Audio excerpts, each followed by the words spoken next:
tetap firman Tuhan. Dikatakan apa? Kita baca bersama-sama. Tetapi hal inilah yang memperhatikan.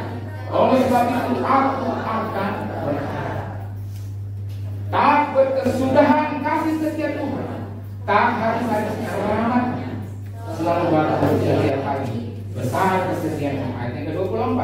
Tuhan adalah bagianku, kata jiwaku. Oleh sebab itu aku berharap kepadanya. Amin. Ini kebenaran firman Tuhan yang dahsyat, yang luar biasa. Tidak perlu saya jelaskan panjang lebar sebenarnya. Ini sudah memberikan sesuatu yang dahsyat di dalam kehidupan kita sebagai orang percaya. Kalau kita tahu makna dari arti kasih setia Tuhan, ya. Ini hal yang luar biasa. Kebenaran firman Tuhan ingin mengajak saya, mengajak teman-teman sekalian, Bapak Ibu staf dosen, mahasiswa, untuk melihat bagaimana seorang penulis ratapan bisa mengklaim, bisa membuat suatu pernyataan yang luar biasa. Tuhan adalah bagianku, kata jiwa. Oleh sebab itu aku berharap kepada apa yang dia mau katakan, apa yang dia mau sampaikan. Kalau kita melihat terkait dengan kehidupan seorang penulis ratapan, ya, ini luar biasa.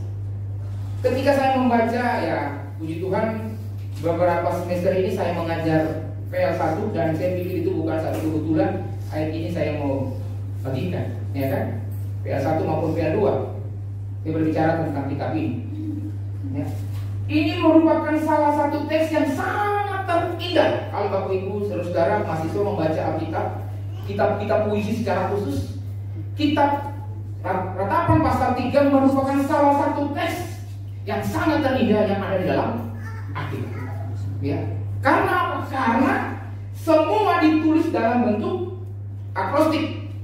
Artinya bahwa setiap ayat dimulai dari abjad Ibrani. Ini luar biasa. Dia mengungkapkan perasaannya, dia mengungkapkan segala bentuk apa yang di dalam hatinya dengan cara yang sangat luar biasa, yang sangat indah, ya. Tiap huruf itu menempati 3 ayat. Huruf Ibrani dimulai dengan huruf apa? Alef, terus Alef, Bet, Gimel, terus yang paling terakhir apa? Shin, Shin, Tao. Itu biasa itu ya. Pak Otto udah tahu biasa karena udah lama di Cina itu. Ya kan? Ini hal yang luar biasa.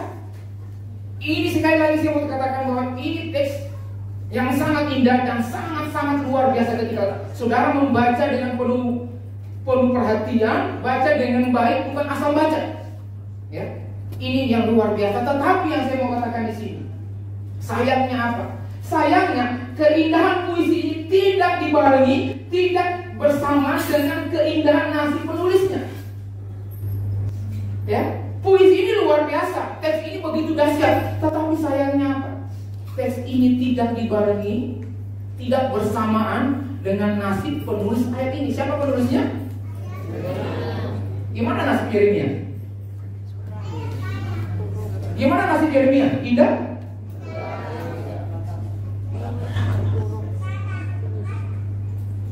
Tidak dibarengi. Puisi tulisan yang indah tapi tidak dibarengi dengan nasib penulisnya Yeremia. Ya.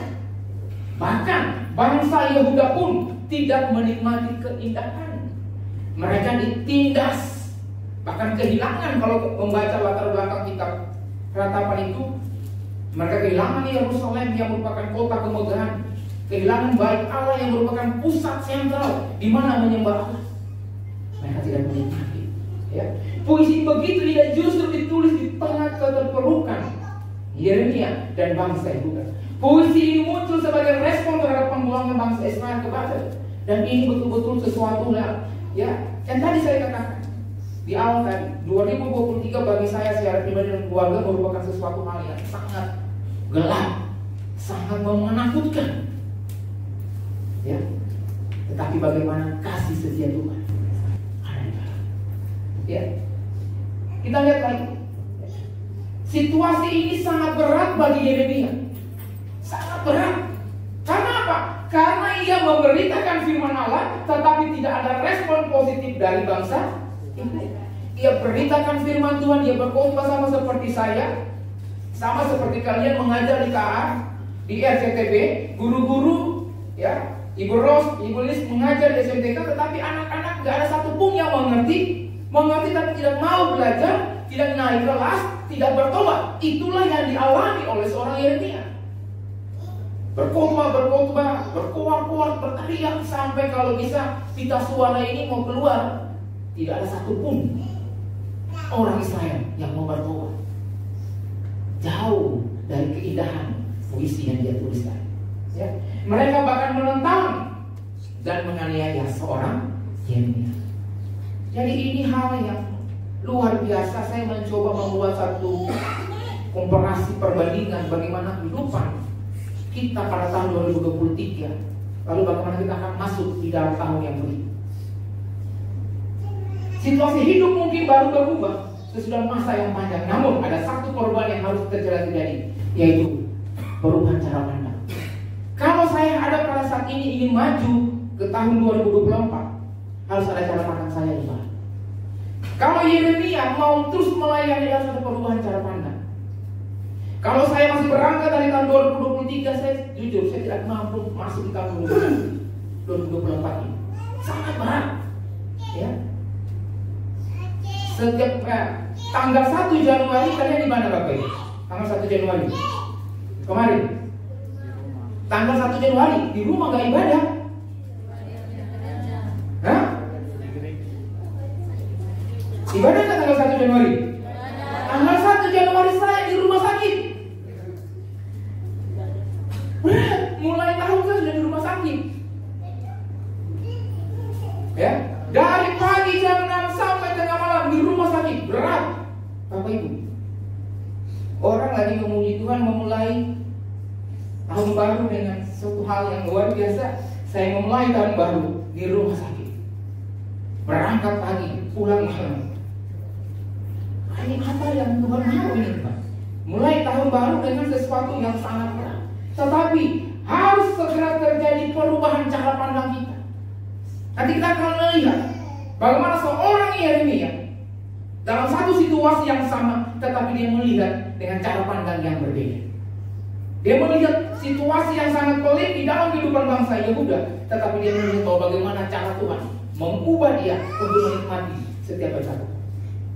YPAC dalam pergumulan yang ada, ya Ibu Vera, kita bergumul dengan sebentar lagi ruko mana itu? Berapa itu? A2. Kita bergumul dengan dana operasional, kita bergumul dengan segala hal. Cara pandang kita mempengaruhi itu semua. Kalau saya melihat Yeremia tidak mengubah cara pandangnya, dia akan tenggelam sama seperti bangsa Yehuda. Tetapi dia mengubah dengan cara pandang yang berbeda. Ayat 20 dan 21 mengajarkan bahwa situasi yang sama, kalau perhatikan di sana di ayat baik di Alkitabnya, situasi yang sama dapat dilihat dari kacamata yang berbeda. Ini yang dilakukan oleh seorang Yeremia. Situasi yang sama, ya, ditekan, dijajah oleh bangsa Babel, diangkut, dibawa semuanya. Mereka dijajah di sana berapa lama? Ya, 70. Yeremia saksi mata, tetapi kita melihat ayat 20 dan 21 kalau kita membaca itu mengubah. Coba baca ayat 20. Jiwaku selalu teringat akan hal itu dan tertekan dalam diriku, tetapi hal-hal inilah yang kuperhatikan. Ayat 20 dulu, ayat 20. Tetapi jiwaku selalu teringat akan hal itu dan tertekan dalam diriku. Situasi yang sama yang pertama dia tertekan. Berat banget ini. Bangsa yang dia kasih, bangsa yang dicintai harus diangkut, dia melihat dengan mata kepalanya. Tetapi ayat 21 katakan apa tadi?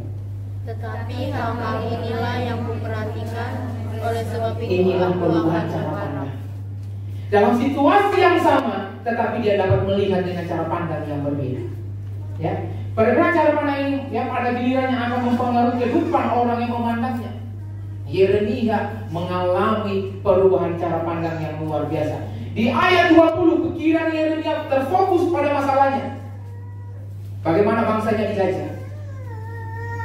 Ya, bagaimana dia bersama dengan seluruh umat akan diangkut, dibuang ke batu. Dia selalu mengingat keadaannya, ya, dimaki. Mana ada hamba Tuhan yang mau dimaki? Ya, Melki mau dimaki gak pada dia? Mau dimaki? Dasar hamba Tuhan gak becus. Wah, STH lagi ngomong begini, mau gak seperti itu? Udah hitam lagi. Gak boleh bully Pak. Hidup lagi. Yeremia mengingat keadaannya. Ini waduh, kalau kita membayangkan ini dicela, dimaki dan sebagainya, tidak diindahkan sebagai nabi, bahkan dianggap sebagai nabi palsu. Ini seorang Yeremia. Tidak heran ia terbelenggu dengan kepedihan dan keputusasaan. Bahkan Yeremia, ya, tingkat frustasinya itu sangat tinggi.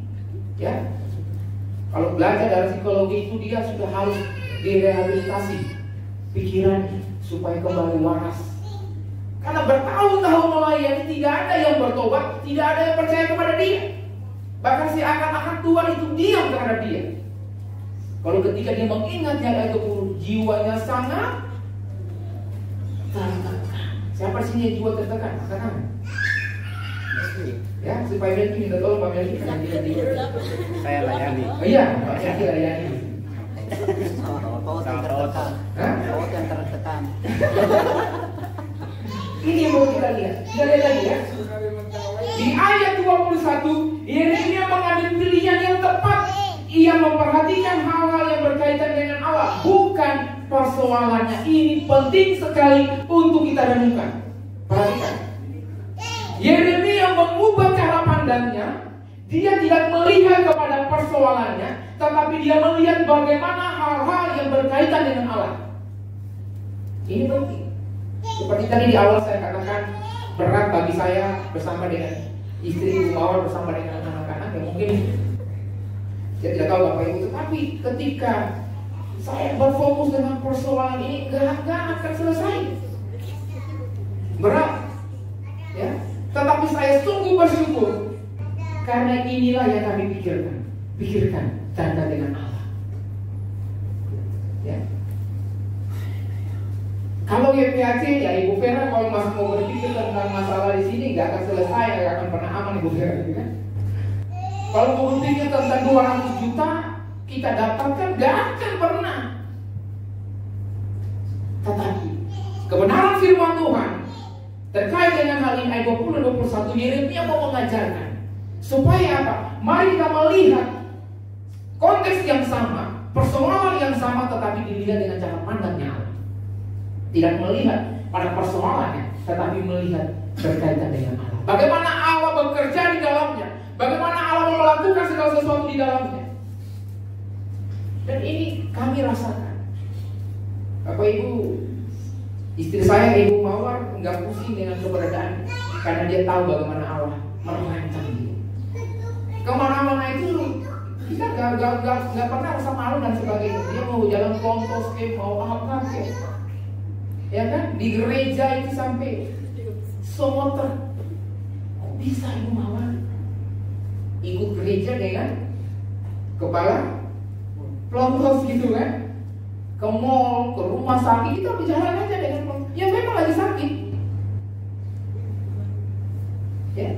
Tetapi itulah kita mau lihat bagaimana kita mau bergumul dengan Allah, berkaitan dengan Allah, bukan persoalan. Dan Yeremia menang di dalam hal ini. Nah, perhatikan di ayat yang ke-21, misalnya kata kerja perhatikan. Itu di dalam teks Ibrani itu mengandung arti apa? Ku kembalikan. Ini penting sekali. Ya, saya bersyukur karena tafsir itu maksudnya mata kuliah tafsir, jadi sehingga saya buat sehingga semuanya pulang sampai tengah malam dulu. Bagaimana ini persiapannya? Buka file mata kuliah tafsir. PL coba lihat supaya bisa gunakan, ya, dan tinggal diberes. Ini kata kerja ku perhatikan dalam teks Ibrani mengandung arti ku kembalikan.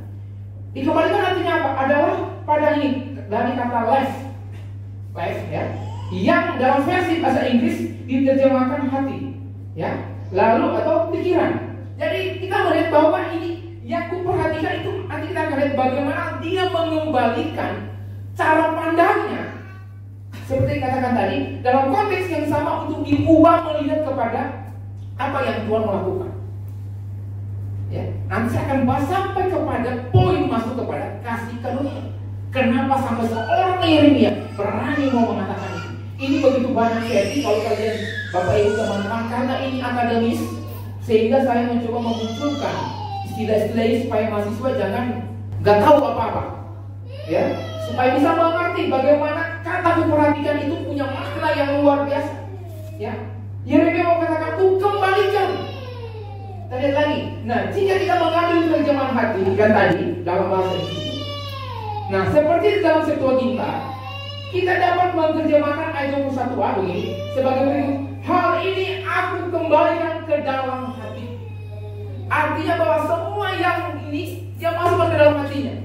Coba baca ayat 21 dalam versi apa? LAI.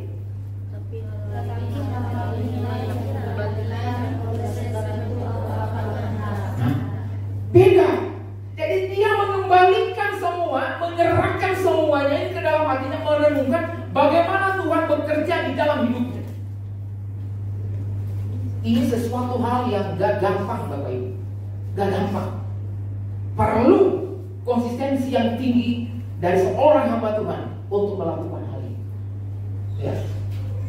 Dan saya yakin, terlalu yakin, ketika kita dibentuk bersama-sama dengan Tuhan dalam satu wadah YPAC, kita mampu melihat bahwa segala sesuatu yang terjadi semua di dalam kendali Tuhan. Kita nggak tahu setelah ini apa nih, ya. Setelah ini, setelah wisuda semester berapa mau wisuda ini, semester akhir, lalu yang pulang PTL, yang mau naik semester, itu bagaimana nanti? Kita nggak tahu. Tetapi kita kembalikan, kita melihat bahwa bagaimana Allah punya cara yang terbaik di dalam setiap hidup ini. Amin. Tadi. Nah, ungkapan ini perhatikan, ungkapan yang tadi di ayat 21 tadi, ungkapan ini mau menyatakan begini bahwa Yeremia telah mengisi hatinya dengan hal yang lain. Jadi sebelumnya dia isi dengan perkara-perkara tadi, takut, dimaki, apalagi tadi, ya, dia takut dianggap nabi palsu, dibunuh, ditinggalkan, itu diisi dalam hatinya. Sekarang apa? Hatinya begitu apa? Dikuasai oleh persoalan diri dan kemalangan bangsa Yehuda, sehingga hidupnya diwarnai oleh kepedihan. Itulah Yeremia. Saya juga demikian. 2023 itu hati saya itu diisi dengan ini, ketakutan. Sampai tanggal berapa itu? Sampai saya sudah tidak tahan lagi. Ketakutan kehilangan orang yang saya. Isi hati saya itu berkumpul dengan hal itu. Saya berpikir, Tuhan, ya, kira-kira ini bisa melewati 2023 ini bersama-sama enggak? Kenapa Bapak Ibu? Karena itu di grup, ya, di grup WA Rumah Sakit Hermina itu setiap hari itu 2, 3, 4 orang innalillahi. Serius. Ya, sampai hati saya itu dikuasai oleh ketakutan kehilangan orang yang sangat dicintai. Tapi ketika membaca bagian firman Tuhan ini, lalu pertama Ibu Vera menyampaikan firman Tuhan, Batik, lalu Ibu Moren, lalu saya pulang, itu saya nggak tahu nih, saya nggak baca apa namanya jadwal di grup. Pada Ibu Neti sudah kirim di grup. Kalau hari ini saya khotbah. Tadi malam pulang terakhir jam berapa? Ibu Neti bilang, Pak saya besok khotbah. Saya khotbah besok.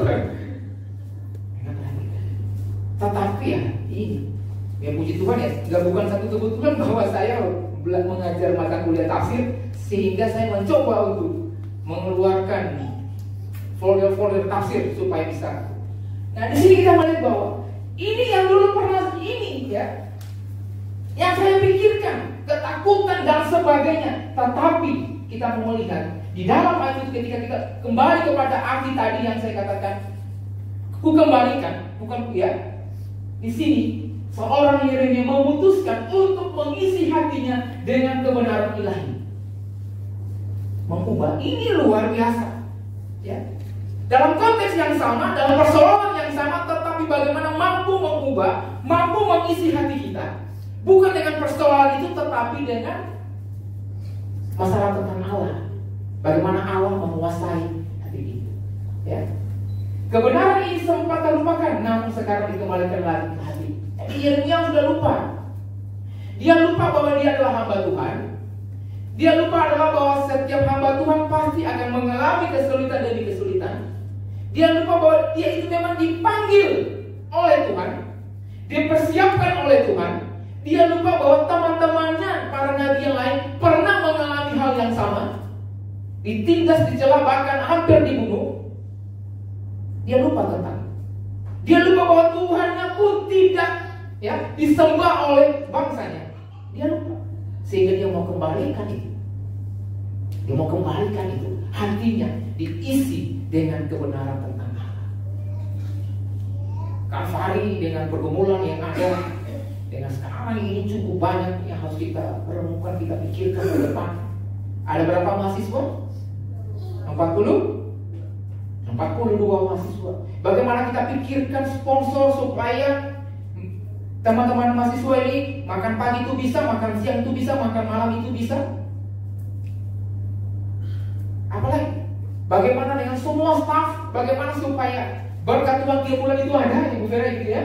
Tiap guru, anak-anak SMTK bagaimana supaya bisa lulus dari sekolah ini. Pikirkan semua. Banyak suatu ketakutan yang sangat besar. Tetapi pagi hari ini kita mau belajar dari bagian firman Tuhan. Mari kita isi hati kita dengan kebenaran ilahi, supaya kita mau mengalami kasih setia Tuhan. Pada saat perubahan cara pandang itu terjadi, suasana hati Yeremia juga berubah. Ini luar biasa Bapak Ibu. Ketika Yeremia tahu bahwa dia dulu mengisi hatinya dengan ketakutan, lalu dia ubah dengan bagaimana suatu kegerangan bahwa Tuhan akan memberkati bangsanya, dia juga mengalami perubahan. Dan ini yang saya alami. Saya takut, saya katakan awalnya saya takut. Bangun malam, tengah malam bangun, saya hanya lihat kedua anak saya. Bagaimana ini mereka kalau tanpa mama, bukan?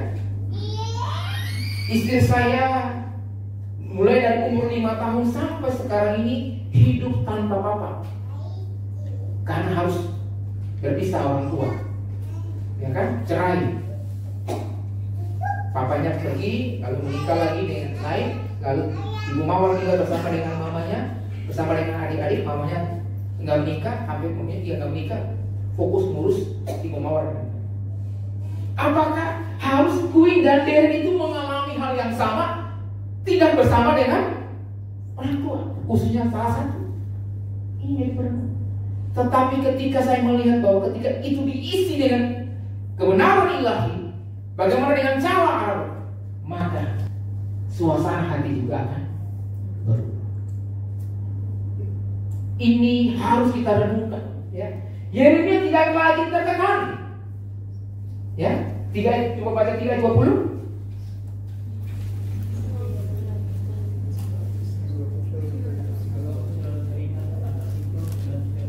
Nah, dia tertekan. Baca ayat 21b. Sebab itu aku akan berharap. Terjadi perubahan ketika dia mengembalikan hatinya diisi dengan kebenaran firman Allah, dengan janji-janji Tuhan, maka terjadi perubahan yang sangat luar biasa. Bukan hanya ia akan berharap, ya, ini di dalam Lembaga Agama Indonesia, tetapi ia memiliki pengharapan, ya. Kalau terjemahan lain bisa lihat di dalam terjemahan lain itu diterjemahkan dengan apa? I have. Artinya dia memiliki pengharapan itu. Bukan saja berharap akan, tetapi dia sudah memiliki pengharapan yang besar, ya, bahwa pengharapan itu pasti bersifat pasti dan Tuhan akan berikan. Cara pandang Yeremia terjadi disebabkan karena kasih setia Tuhan. Ini yang perlu kita merenungkan. Cara pandang seorang Yeremia terjadi berubah karena disebabkan karena apa? Karena kasih setia Tuhan. Kita baca bersama-sama. Cara pandang Yeremia Sebut namanya masing-masing.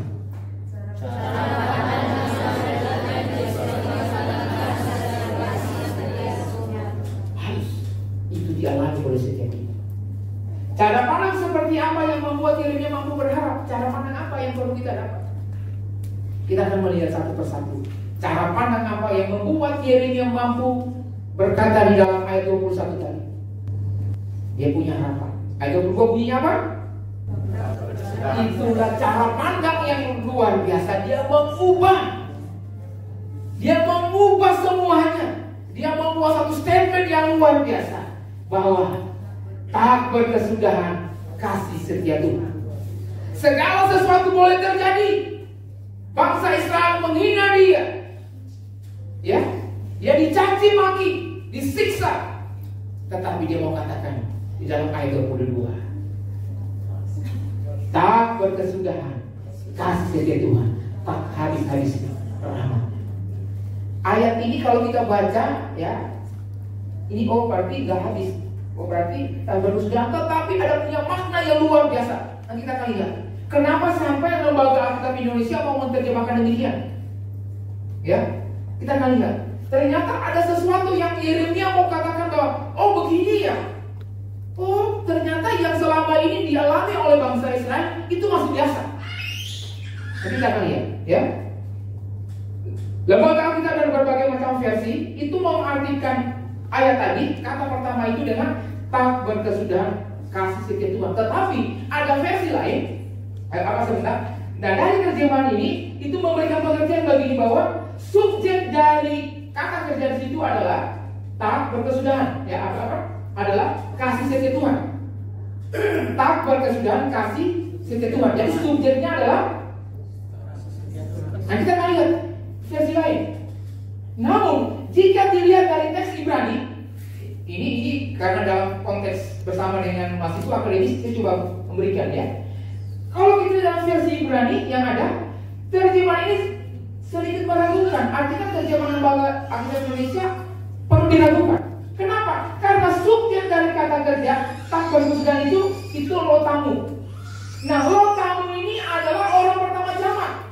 Perhatikan, orang pertama jamak berarti adalah kami. Berarti beda pengertiannya. Ya. Tak berkesudahan kasih setia Tuhan. Nanti kita akan lihat. Jadi kalau menggunakan terjemahan Ibrani, apa artinya? Ya, kita akan lihat. Kita lihat sini. Nah, lalu sebagian versi juga katakan begini. Oleh karena kasih setia Tuhan kami tidak habis. Itu maksudnya.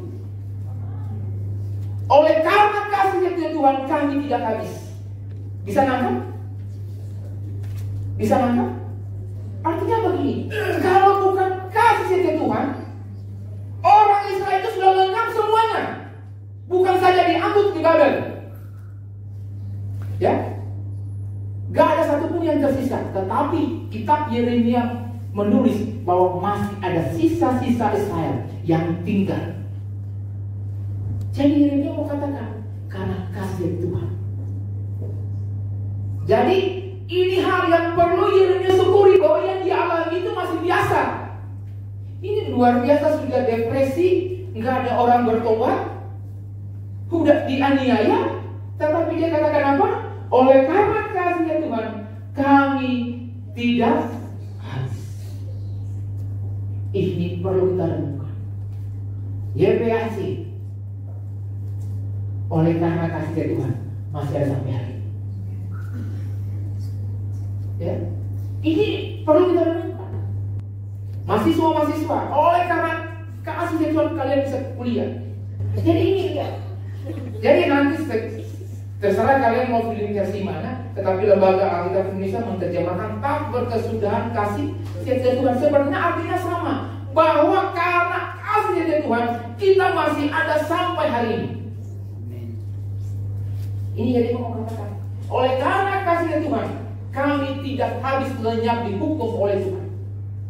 Ya, harusnya memang dihukum habis, karena orang Israel itu begitu dahsyat kejahatannya, tetapi masih dijaga, dipelihara oleh Tuhan. Mahasiswa yang masih bandel-bandel, kalau masih ada di sini bersyukur. Yang malas-malas yang bisa naik semester itu bersyukur.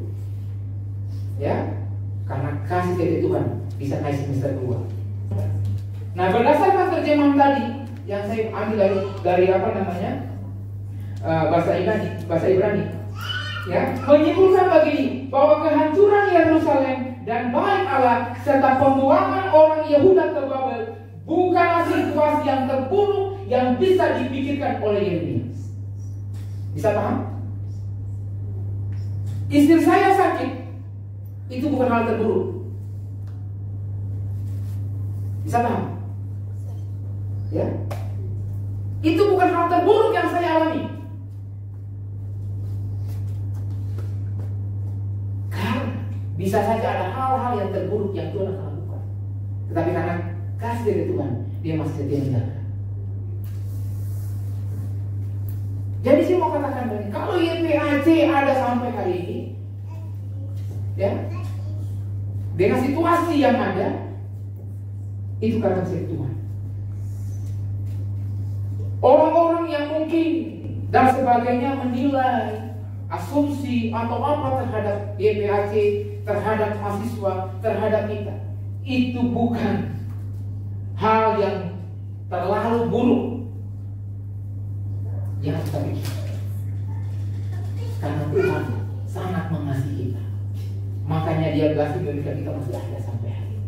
Itu karena kasih setia Tuhan. Kita melalui melangkah di tahun ini, kita katakan tak berkesudahan kasih setia Tuhan, atau bisa katakan seperti ini, oleh karena kasih Tuhan kami tidak habis, kami tetap ada.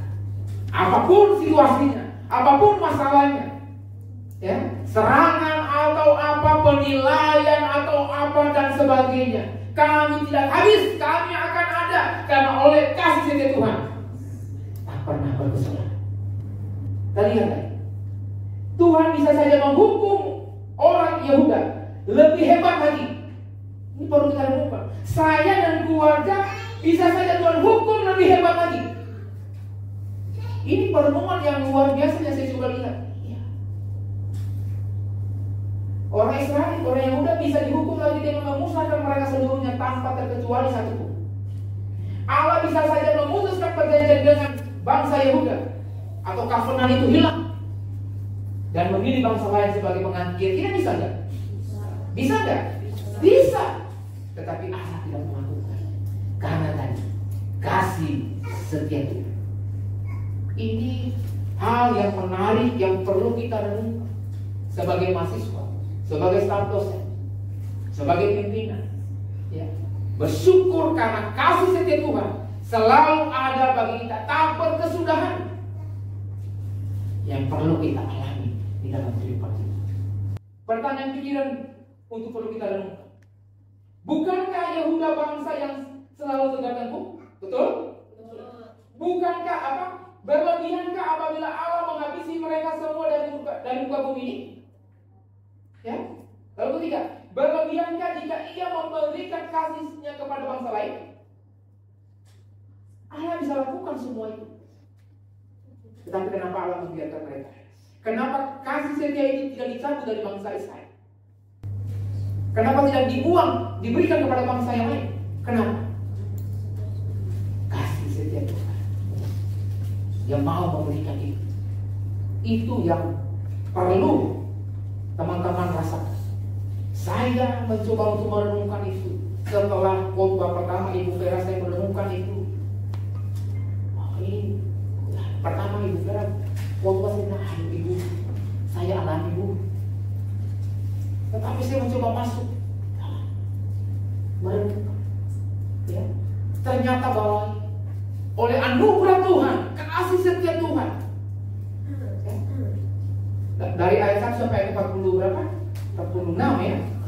48 itu menjelaskan bagaimana dia pertama bersyukur, lalu terus masuk dengan segala apa dilakukan.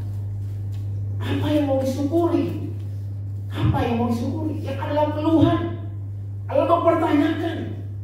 Tetapi tak berkesudahan kasih Tuhan. Sangat berharga kasih Tuhan itu bagi kita. Hargai itu kita lakukan dan perlu kita renungkan itu. Kalau nggak percaya, tanya Evan. Tentu saja tidak. Ya, tidak ada alasan Allah mengambil kasih setia Tuhan, karena Dia sangat mengasihi bangsa. Tanpa kasih setia Tuhan, keadaan yang lebih buruk mungkin saja bisa menimpa bangsa Yehuda. Itu jelas. Ya, penerapan rohani yang perlu kita renungkan di dalam kehidupan kita. Seringkali kita mengeluh karena kita membandingkan keadaan kita dengan sekarang dengan keadaan orang lain yang ideal dan seterusnya. Ini yang saya alami, membandingkan. Ya, kita lupa merenungkan bahwa keadaan kita bisa saja lebih buruk daripada sekarang. Allah bisa saja menghancurkan hidup kita karena segala dosa yang kejahatan kita. Bisa saja. Jadi tidak usah perlu, kalau bahasa Inggrisnya ojo bandingke kan. Gak usah banding-bandingkan. Nikmati apa yang Tuhan mau itu dalam hidup. Tidak perlu renungkan bahwa aduh kakak tingkat yang di atas itu lebih begini mereka. Wah, kenapa yang sudah tahun lalu itu angkatan paleo itu begini-begini, lalu nanti mau wisuda angkatan ini kami begini. Tidak perlu bandingkan hal itu. Tidak perlu. Ya. Tidak perlu bandingkan itu. Saya tidak perlu bandingkan, oh kenapa istri saya yang begini, kenapa bukan istri-istri yang lain? Ya kan? Tidak perlu bandingkan. Kenapa ya sekolah-sekolah lain gedungnya sampai tembus langit? Kenapa sekolah kami tembus sampai di bawah? Airnya banyak. Tidak perlu. Kenapa sekolah-sekolah lain itu, aduh, plafonnya dengan ini? Kenapa kami harus melihat langit terbuka dengan air turun satu persatu? Kami hitung. Itu manusia. Tetapi kita melihat, kita lupa merenungkan bahwa keadaan kita bisa saja lebih buruk jika Tuhan tidak mengambil kamu. Ya, Tuhan tidak mengangkat kamu taruh di tempat ini untuk dididik.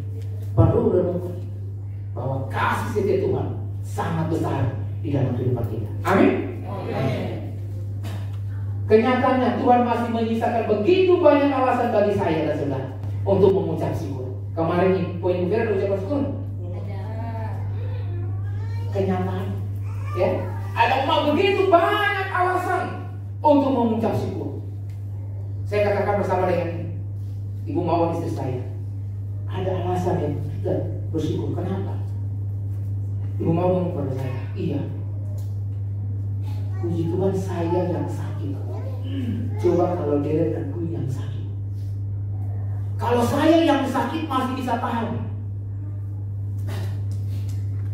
Kalau Kui dan Deren yang sakit, mau bilang apa? Itu sakitnya mungkin lebih parah. Itu ada hal saja yang perlu kita syukuri di hidup kita. Ya. Ada hal-hal yang membuat kita patut bersyukur. Kalau seandainya itu Kui yang divonis begini, Deren yang divonis begini, itu kira-kira bagaimana? Dan sehingga ya bersyukur. Saya yang sakit, bukan anak-anak. Bersyukur bisa begini dan seterusnya. Jadi mari bersyukur. Ada banyak alasan untuk kita bersyukur. Jadi sehingga saya mau katakan, tidak perlu takut untuk kita masuk tahun 2024 ini. Di GPAC tidak perlu takut siapapun. Karena Tuhan adalah alasan untuk kita bersyukur. Kasih setia Tuhan selalu ada bagi kita dan sampai selama-lamanya. Adakah hal positif dalam hidup kita yang seringkali abaikan dan lupa untuk syukuri? Silakan renungkan masing-masing. Ini yang menjadi perenungan saya secara pribadi. Ketika dalam podcast saya mencoba menghubungkan apa yang saya sampaikan ini. Ada hal saja yang tidak saya syukuri. Ternyata ya, ada hal banyak yang sekali yang tidak saya syukur dalam tahun ini. Ya kan? Contohnya begini. Kemarin kami liburan kemana? Ke Bali. Ini sampai berterkait dengan syukur begini. Ya, kalau Ibu Mawar sehat, ya kami akan pulang kampung. Ya, tapi karena Ibu Mawar sakit, Kui sama Deren bisa lihat bule gitu maksudnya. Jadi bersyukur gitu. Ada saja yang bersyukuri. Sampai Deren sampai di Bali, dia lihat bule di kamar, parah nih. Pulang. Tapi parah ini, parah. Terus gimana? Aduh, gak boleh pinjam. Tetapi terbiasa juga dia mandi lagi. Karena ini ada hal-hal positif yang kita perlu ambil di dalam surga. Tetapi bukan saya mau sampaikan bahwa biar sakit dulu supaya kita kemana-mana, bukan itu. Atau mengalami hal yang sulit dulu supaya baru masuk, bukan itu. Tetapi ada saja hal-hal positif di dalam setiap pergumulan kita yang perlu kita syukuri. Jangan pernah mengeluh begini, begitu dan seterusnya. Perlu kita syukuri dalam hidup kita. Lalu yang kedua, apa yang mengubah cara pandang seorang Yeremia sehingga dia mampu mengubah cara pandangnya terhadap ayat 20 dan ayat 21 dan 22. Kasih setia Allah tidak pernah berhenti. Nanti saya akan coba lihat ya bagaimana dia berani mau mengatakan demikian. Maksudnya apa begini? Saya akan lihat. Kita baca bersama-sama 1, 2, 3. Tak berkesudahan setia Tuhan, tak habis-habis jalannya, selalu baru setiap pagi, besar kesetiaan. Kita akan lihat. Yeremia menggunakan 3 kata yang bagi saya nyaris sinonim, hampir sama. Yang pertama apa? Kasih setia Tuhan. Yang kedua, ramah. Dan yang ketiga adalah kesetiaan. Ini 3 kata yang nyaris sinonim, tetapi punya makna yang berbeda. Kita lihat kata-kata yang pertama ya. Nah, semua kata-kata ini menunjuk pada kebaikan Allah. Ya, walaupun aspek yang ditekankan sangat-sangat berbeda. Kita lihat di sini. Yang pertama, sesuai dengan tema kita, yaitu apa? Keset atau kasih setia. Di dalam lembaga Alkitab Indonesia diterjemahkan kasih setia. Biasanya digunakan untuk kesetiaan Allah atas perjanjiannya. Jadi dia tidak akan pernah lalai, dia akan pernah ingkar janjinya. Dia tetap setia di atas janjinya. Makanya kenapa orang Israel begitu berdosa, begitu di dalam hidupan mereka, tetapi Allah tetap setia karena dia setia di atas janjinya. Yang berikut, ya. Nah, ini adalah kasih dalam konteks perjanjian. Jadi ada ikatan perjanjian orang Israel dengan Allah yang tidak bisa diputuskan. Dan itu juga berlaku dalam kehidupan kita. Saudara-saudara, YPAC bersama dengan Allah tidak akan pernah putus. Ketika Ibu Vera mengambil keputusan tahun 2000 untuk mengambil pelayanan ini, itu ada ikatan dengan Allah. Dan saya terlalu yakin tidak akan pernah diputuskan oleh siapapun. Ketika setia dalam pelayanan Tuhan. Ya, ini hal yang perlu kita lakukan. Yeremia dia mengeluh, dia takut, dia berpikir sudah hancur dan sebagainya, tetapi dia merenungkan, selalu bahagia, tak berkesudahan kasih setia Tuhan, rahmatnya kesetiaan, karena ada perjanjian dengan Allah. Ini yang perlu saya, saudara, mahasiswa, renungkan bahwa Allah tetap setia dalam kehidupan. Yang itu yang pertama. Yang kedua, kata yang kedua adalah rahmat. Dalam bahasa Ibrani adalah rahim. Dapat diartikan dengan apa? Belas kasih atas orang berdosa atau orang yang menderita. Jadi bagi orang Israel tidak cukup kasih setia Allah, tetapi juga ada rahmatnya yang diberikan untuk setiap orang yang percaya kepada dia. Dia tidak pernah ingkar janji, tetapi ingat, dia juga mau memberikan belas kasihan kepada setiap orang yang mau percaya kepada dia, yaitu orang berdosa. Ingat tentang Yesus hadir di dunia. Dia selalu membuat mujizat yang melihat orang yang lumpuh. Timbulnya apa? Timbul ini. Jadi tidak perlu takut. Saya punya satu keyakinan bahwa belas kasihan Tuhan masih berlaku untuk JPAC. Ya. Keberadaan kita seperti apa, tetapi belas kasihan Tuhan selalu hadir di tengah-tengah YPAC, di tengah-tengah kita sebagai dosen, sebagai staf, sebagai mahasiswa. Kalau kita melihat keberadaan kita adalah orang berdosa dan orang-orang yang tidak kaya, dan orang-orang inilah yang layak menerima ini. Dan kita bersyukur Tuhan memberikan itu bagi kita. Lalu yang ketiga adalah kesetiaan. dalam bahasa Ibrani adalah ya, lebih mengarah kepada kepastian atau keteguhan dalam melakukan sesuatu. Jadi Allah tetap setia. Ini Allah tetap pasti. Kasih setia Tuhan, rahmatnya itu selalu tepat dilakukan di dalam kehidupan kita. Ya, dalam melakukan sesuatu, makna di balik kata emun adalah cenderung lebih luas daripada kata keset. Jadi dia terus. Ini luar biasa, seorang Yeremia mau memberikan pengharapan bagi setiap orang yang percaya kepada dia. Jadi bukan hanya keset yang diberikan kepada orang Israel, bukan saja rahmat, tetapi juga ada kesetiaan Allah. Allah setia di atas janjinya. Itu maksudnya. Dia akan tetap memelihara kita. Jadi yang saya mau tegaskan di sini untuk teman-teman staf, Ibu Vera sebagai pimpinan, teman-teman mahasiswa, ya, kita tetap berada punya pandangan bahwa Tuhan memanggil saya saudara, dan hal ketiga hal ini berlaku dalam kehidupan kita. Ya, siapapun saudara, kesetiaan Allah tetap berlaku dalam kehidupan kita, dan itu pasti tidak pernah dia meninggalkan kita. Seringkali kita yang merasa bahwa dia meninggalkan kita, tetapi kita lah yang meninggalkan dia. Kita yang pergi jauh dari dia. Tapi mari kita mau merasakan bahwa dia mau melakukan itu dalam kehidupan kita. Melalui penggunaan ketiga kata tadi, kata apa yang pertama? Kasih setia. Yang kedua, rahmat. Dan yang ketiga, Yeremia berniat untuk menegaskan keutamaan kebaikan Tuhan adalah kasih setia Tuhan. Jadi ketika kata ini berlaku di dalam kehidupan kita, Yeremia mengalami, dan saya terlalu yakin saudara juga mengalami. Kebaikan Tuhan masih berlaku sampai hari ini. Ya, kalau enggak, ayat 22 tadi sudah habis. Ya, tak berkesudahan kasih. Kalau dia nggak setia sudah habis. DPS ini sudah nggak ada, sudah tutup. Kalau menghitung angka-angka yang ada, tidak ada. Tetapi dia tetap setia melakukan apa yang dia melakukan bagi umat kita. Penerapan Rohani, kasih setia Allah menjamin bahwa perjanjian dengan umatnya akan terus ada. Ketika Ibu Vera mengambil keputusan untuk menjalankan panggilan ini, Allah menjamin akan terus memberkati. Ya. Yang kedua, kebaikan itu juga selalu baru tiap pagi. Kebaikan Allah, ini yang saya mau katakan nanti.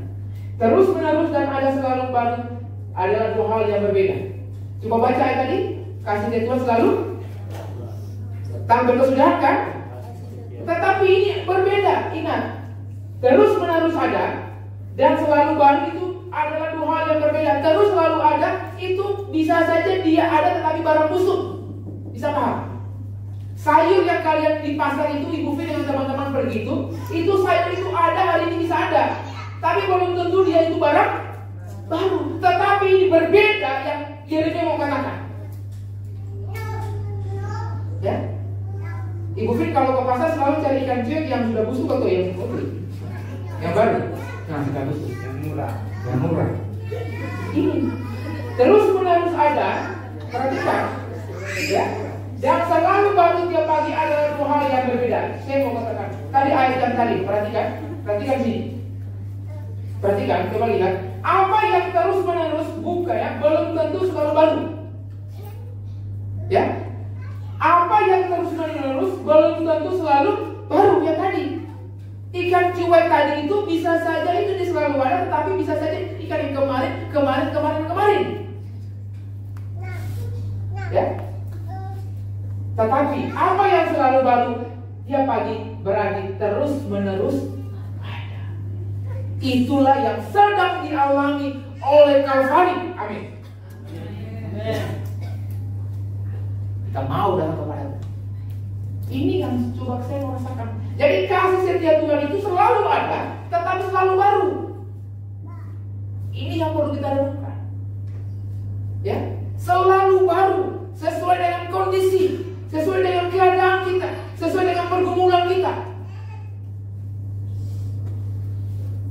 Jadi perlu kita pahami, ayat ini mau tegaskan bahwa kasih setia Tuhan selalu ada, tetapi selalu baru. Ya, fresh, selalu baru, ya, dan terus menerus diganti oleh kasih setia Tuhan itu mencakup Bapa, akan terus menerus ada dan selalu baru tiap pagi. Kita baca bersama-sama di atas 1, 2, 3. Kasih setia Tuhan mencakup 2 hal ini. Yang pertama apa? Akan terus menerus ada, selalu baru tiap pagi. Jadi bukan selalu ada, bukan selalu ada saja, tidak sampai di situ. Jangan sampai di situ. Kasih setia Tuhan bukan saja terus menerus ada, tetapi selalu baru tiap pagi. Ini yang perlu kita rasakan, ini yang perlu kita nikmati, bahwa Tuhan mau lakukan di dalam kehidupan. Lalu yang ketiga, yang terakhir, Tuhan adalah bagian kita. Ya. Ayat 24 katakan apa? Tuhan adalah bagian kata jiwaku. Oleh sebab itu aku berharap kepada-Nya. Yeremia dengan satu pengharapan yang luar biasa. Dia mau katakan tak berkesudahan kasih itu Tuhan selalu baru setiap pagi. Tetapi dia mau katakan dengan hati. Dia mengubah hatinya, dia mau isi hatinya, dia mau mengembalikan kembali hatinya kepada posisi yang tepat. Lalu dia mau katakan Tuhan adalah bagian. Yeremia pertama takut. Dia menangis, dia sedih karena kehilangan semua apa yang dia punya. Bangsa yang besar, yang identitasnya jelas, kehilangan identitas. Bangsa yang disegani menjadi bangsa yang sangat-sangat terpuruk. Dia kehilangan itu. Dia kehilangan kepercayaan dari setiap orang. Tetapi dengan pengharapan yang besar, dia mau katakan Tuhan adalah bagian. Ini penting untuk kita renungkan. Satu statement iman yang dahsyat yang keluar dari seorang hamba Tuhan yang dalam kondisi terjepit, dalam kondisi depresi, dalam kondisi tidak punya apa-apa, tetapi dia mau katakan Tuhan adalah bagian. Kata siapa? Kata siapa? Kata jiwa. Perlu kita berbicara dengan diri kita. Yeremia mau kembali. Dia mau katakan, kalau tadi hatinya tertekan, sekarang hati mau katakan apa? Hatiku mau berbicara bahwa Tuhan adalah bagianku. Diubah hatinya. Ini perlu direnungkan. Ya. Oleh sebab itu, aku berharap kepadanya. Ayat 24 membuat satu konklusi, satu kesimpulan. Ya, dengan ayat 21. Keduanya sama-sama membicarakan tentang pengharapan. Keduanya sama-sama menyentuh bagian terdalam dalam diri manusia. Ayat 21 berbicara tentang hati yang tadi, yang kupikirkan tadi ya, yang kuperhatikan tadi, Lev ya, tadi. Lalu di ayat 24 juga dia berbicara tentang jiwa. Jadi Yeremia, makanya di awal saya katakan, puisi ini, syair ini merupakan syair yang terindah karena dia berbicara tentang hal-hal yang mendasar dalam hidup kita. Di ayat 21 dia berbicara tentang hatinya diubahkan, diisi kembali dengan kebenaran firman Allah. Yang awalnya diisi dengan masalah, sekarang diubah, diisi dengan kebenaran tentang Allah. Jiwanya ya, hatinya yang takut, jiwanya yang begitu takut, tetapi sekarang dia katakan, biarkan aku kehilangan apapun, tetapi biarlah Tuhan bagian ya di dalam ayat ini. Ungkapan kata jiwa pun dalam ayat 24 dipahami sebagai sebuah pembicaraan dengan diri sendiri, self talk. Ini perlu seorang hamba Tuhan, perlu saudara untuk berbicara dengan sendiri. Kita mau katakan, Tuhan kuatkan saya, mampukan saya. Jangan mahasiswa, aduh ini dosen, ini ibu rohani gak pernah perhatikan saya, gak pernah bilang selamat pagi anakku atau apa, gak pernah kasih semangat buat kami. Semangatilah dirimu, berbicara dengan dirimu. Yeremia sudah kehilangan semuanya, tidak ada orang yang mau mendengarkan dia, sehingga dia katakan Tuhanlah bagianku. Dia self-talk, dia berbicara dengan diri sendiri. NIV menangkap pasal ini dengan baik pada saat memilih terjemahan, aku berkata kepada diri. Lembaga Alkitab Indonesia katakan apa tadi? Tuhanlah bagian kata Nah, itu lembaga Alkitab Indonesia terjemahkan begitu. NIV menerjemahkan, aku berkata kepada diriku, Tuhan adalah bagianku. Jadi ini penting untuk kita renungkan, berbicara kasih yang Tuhan berlaku dalam hidup. Kita lakukan itu terus menerus dalam kehidupan kita.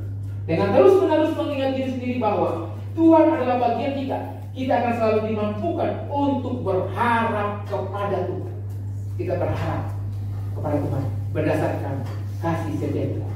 Kata bagian, di sini seringkali muncul dalam konteks pembagian ini menarik ketika dia katakan bahwa Tuhan adalah bagianku. Ya, ini saya mau kasih pengertian begini. Kenapa sampai seorang Yeremia berani mengatakan bahwa Tuhanlah bagianku? Lalu dia menggunakan kata ini. Jadi kata ini biasanya dalam konteks bangsa Israel itu pembagian harta. Silakan bagi, masing-masing bagi ya barang-barang atau apa, silakan warisan dan sebagainya. Itu digunakan oleh seorang Yeremia. Jadi bagi Yeremia begini, silakan kalian mau ambil yang terbaik, silakan mau ambil, bagi kalian ambil, pergi ambil. Tetapi bagianku adalah fokusnya bukan kepada berkatnya, fokusnya bukan kepada bangsa Israelnya, Yerusalemnya, ya, fokusnya bukan kepada baik Allah, tetapi fokus ke orang. Yeremia adalah Tuhan. Orang Israel menangis karena kehilangan tanah perjanjian. Orang Israel menangis karena kehilangan bait Allah yang sudah dibangun begitu megah. Orang Israel menangis karena kehilangan segala harta warisan, anak cucu dan sebagainya. Tetapi seorang Yeremia, biar aku kehilangan apapun, tetapi Tuhan adalah bagian. Ya, siapapun kita, ketika kita memiliki kasih setia Tuhan itu jauh lebih penting. Karena Tuhan adalah bagian. Intinya apa yang dibagikan ini, kalau kita melihat apa yang dibagikan merupakan diri seseorang sesuai dengan pembagian tersebut.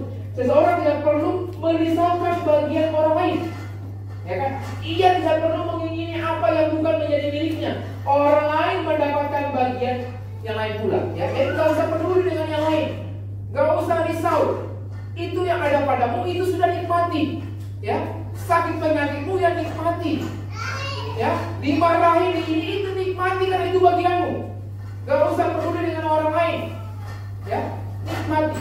Kalau kita melihat penerapan rohani, pada saat Yeremia mengatakan bahwa Tuhan adalah bagiannya, dia sedang membedakan Tuhan dengan semua pemberian. Jadi dia mau membedakan. Dia mau katakan, aku punya yang paling terbaik, punyaku lebih mantap, karena Tuhan adalah bagian. Engkau mendapatkan yang lain, tetapi aku mendapatkan Tuhan. Tuhan berbeda dengan berkat-berkatnya. Bagian terbaik kita adalah Tuhan sendiri, bukan pemberian.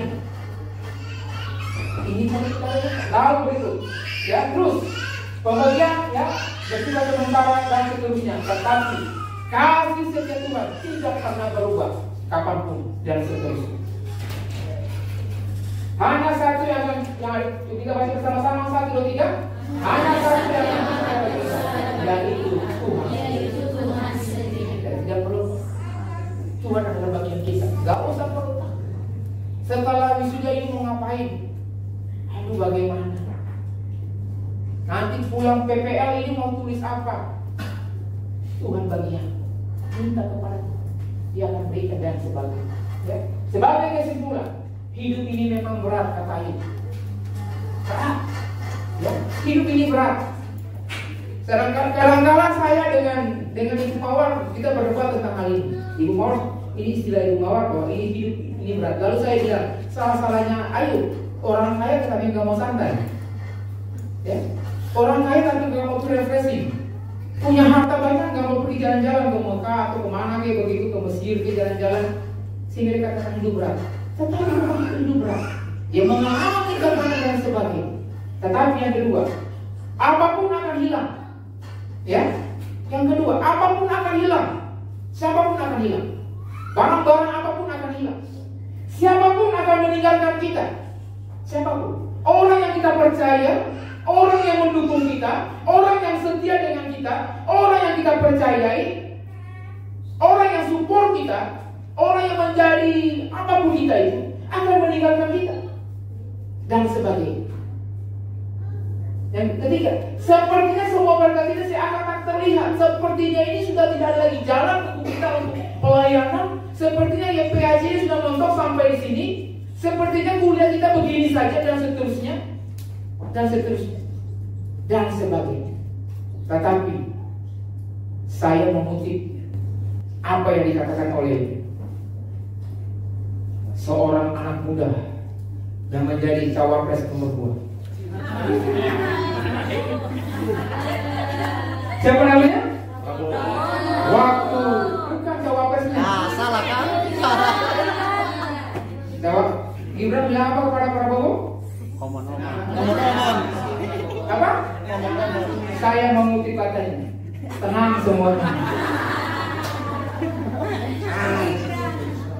Saya mengutip kata dia. Tenang semuanya.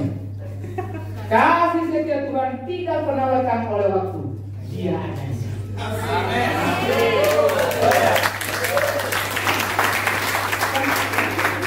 Semua akan berlalu, semua akan meninggalkan kita.